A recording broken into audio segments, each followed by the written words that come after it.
Chapter 3. Korea. The Chinese Empire was extensive but not intrusive. It demanded tribute, and the recognition of the emperor's suzerainty. But the tribute was more symbolic than substantive, and suzerainty was exercised in a way that allowed for autonomy almost indistinguishable from independence. By the 19th century, the fiercely independent Koreans had reached a practical accommodation with the Chinese giant to their north and west. Korea was technically a tributary state, and Korean kings regularly sent tribute to Beijing. Korea had adopted Confucian moral codes and Chinese written characters for formal correspondence. Beijing, in turn, had a strong interest in developments on the peninsula, whose geographic position established it as a potential invasion corridor to China from the sea. Korea played in some ways a mirror image role in Japan's conception of its strategic imperatives. Japan, too, saw foreign dominance of Korea as a potential threat. The peninsula's position jutting out from the Asian mainland toward Japan had tempted the Mongols to use it as a launching point for two attempted invasions of the Japanese archipelago. Now, with Chinese imperial influence waning, Japan sought to secure a dominant position on the Korean peninsula, and began asserting its own economic and political claims. Throughout the 1870s and 1880s, China and Japan engaged in a series of court intrigues in Seoul, sparring for predominance amongst royal factions. As Korea found itself beset by foreign ambitions, Li Hengjiang advised the Korean rulers to learn from the Chinese experiences with the invaders. It was to organize a competition among potential colonizers by inviting them in. In an October 1879 letter to a high Korean official, Li counseled that Korea should seek a supporter among the far barbarians, especially the United States. You may say that the simplest way to avoid trouble would be to shut oneself in and be at peace. Alas, as far as the East is concerned, this is not possible. There is no human agency capable of putting a stop to the expansionist movement of Japan. Has not your government been compelled to inaugurate a new era, by making a treaty of commerce with them? As matters stand, therefore, is not our best course to neutralize one poison by another, to set one energy against another? On this basis, Li proposed that Korea seize every opportunity to establish treaty relations with Western nations, of which you would make use to check Japan. Western trade, he warned, would bring corrupting influences such as opium and Christianity, but in contrast to Japan and Russia, which sought territorial gains, the Western powers' only object would be to trade with your kingdom. The goal should be to balance the dangers from each outside power, allowing none to predominate. Since you are aware of the strength of your adversaries, use all possible means to divide them, go warily, use cunning, thus will you prove yourselves good strategists. Li left unstated the Chinese interest in Korea, either because he took for granted that Chinese overlordship was not a threat of the same nature as other foreign influences, or because he had concluded that China had no practical means to secure Korea free from foreign influence. Inevitably, Chinese and Japanese claims to a special relationship with Korea grew incompatible. In 1894, both Japan and China dispatched troops in response to a Korean rebellion. Japan eventually seized the Korean king, and installed a pro-Japanese government. Nationalists in both Beijing and Tokyo called for war. Only Japan, however, had the benefit of a modern naval force, funds initially levied for the modernization of the Chinese Navy having been requisitioned for improvements to the Summer Palace. Within hours of the outbreak of war, Japan destroyed China's poorly funded naval forces, the ostensible achievement of decades of self-strengthening.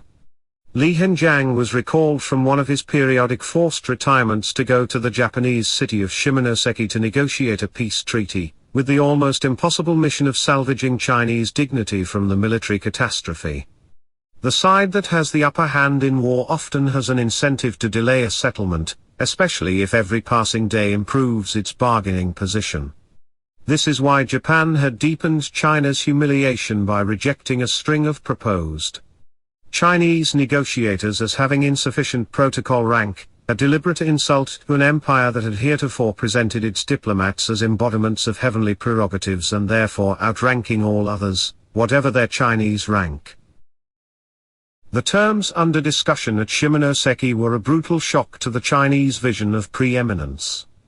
China was obliged to cede Taiwan to Japan, to desist from tributary ceremony with Korea and recognize its independence, in practice opening it up to further Japanese influence, to pay a significant war indemnity, and to cede to Japan the Liaodong Peninsula in Manchuria, including the strategically located harbors of Dalian and Lushan, Port Arthur. Only a would-be assassin's bullet from a Japanese nationalist spared China an even more demeaning outcome.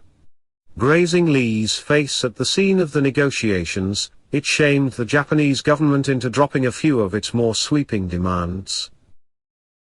Li continued to negotiate from his hospital bed, to show that he was unbowed in humiliation. His stoicism may have been influenced by the fact that he knew that, even as the negotiations proceeded, Chinese diplomats were approaching other powers with interests in China, in particular Russia, whose expansion to the Pacific had needed to be dealt with by Chinese diplomacy since the end of the 1860 war.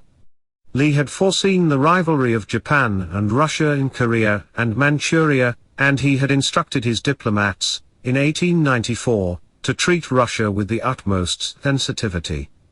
No sooner had Li returned from Shimonoseki than he secured Moscow's leadership of a triple intervention by Russia, France, and Germany that forced Japan to return the Liaodong Peninsula to China.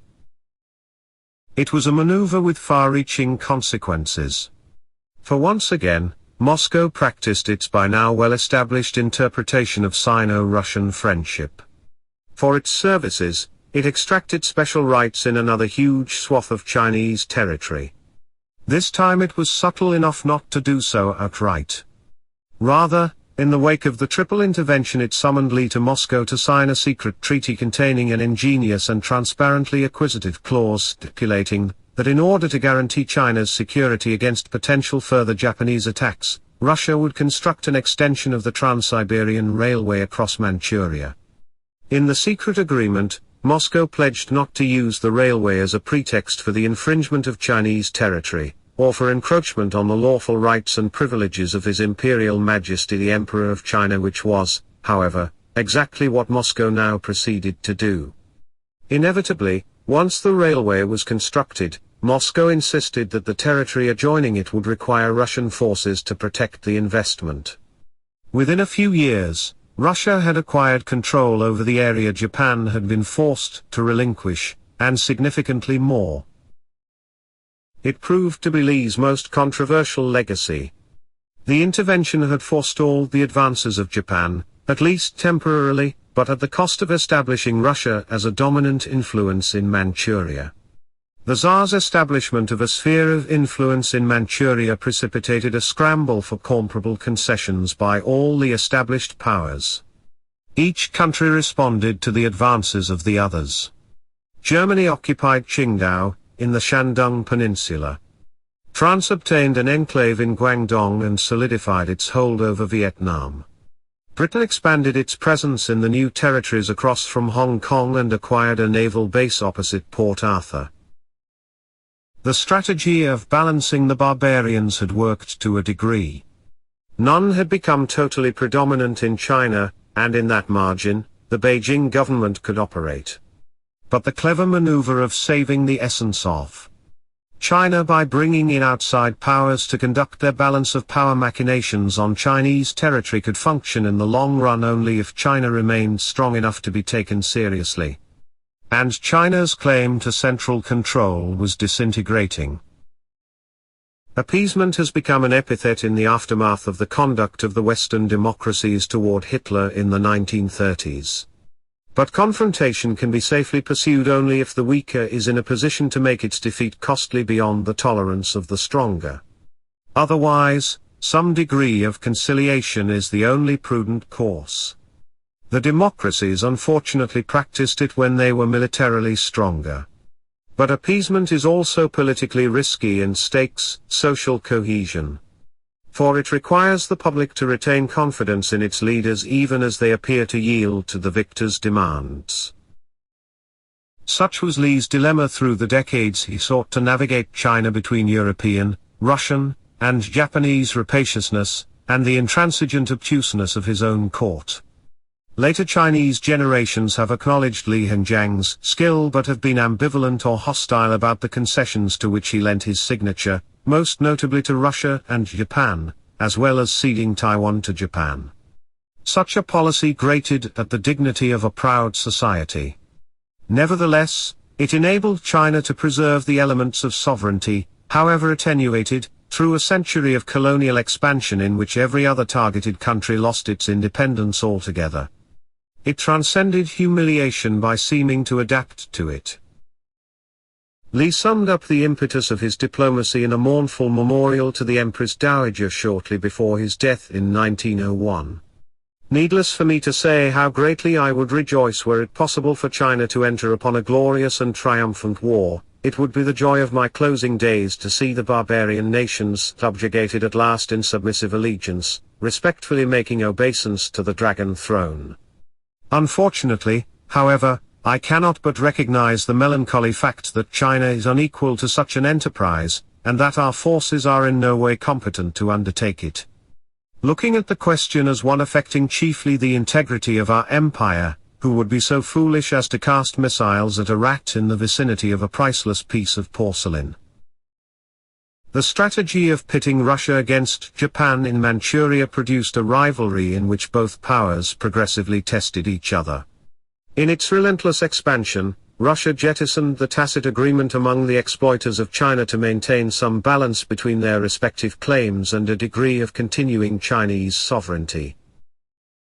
The competing claims of Japan and Russia in northeast China led to a war for preeminence in 1904, ending in Japanese victory. The 1905 Treaty of Portsmouth gave Japan the dominant position in Korea and potentially in Manchuria, though less than what its victory might have made possible, due to the intervention of the American president, Theodore Roosevelt. His mediations of the end of the Russo-Japanese War based on principles of balance of power, rare in American diplomacy, kept Japan from seizing Manchuria, and preserved an equilibrium in Asia. Stymied in Asia, Russia returned its strategic priorities to Europe, a process that accelerated the outbreak of the First World War.